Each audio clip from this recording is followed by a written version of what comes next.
তো good morning বন্ধুরা। শীতের সকালে আদা চা খেতে কার না ভালো লাগে, তাই সবার প্রথমে আদা চাটা বানিয়ে নিলাম। সকাল সকাল আদা চা না খেলে ঠিক কাজে মন লাগে না, তাই আদা চা খেয়ে কাজে লেগে পড়া যাক।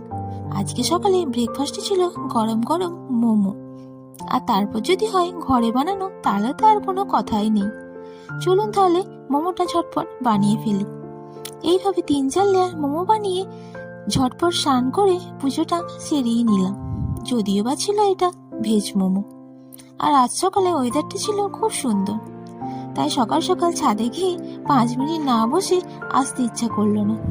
চলুন আর দেরি না করে নিচে গিয়ে ঝটপট মোমোটা খেয়ে ফেলা যাক, না হলে আবার ঠান্ডা হয়ে গেলে ভালো লাগবে না।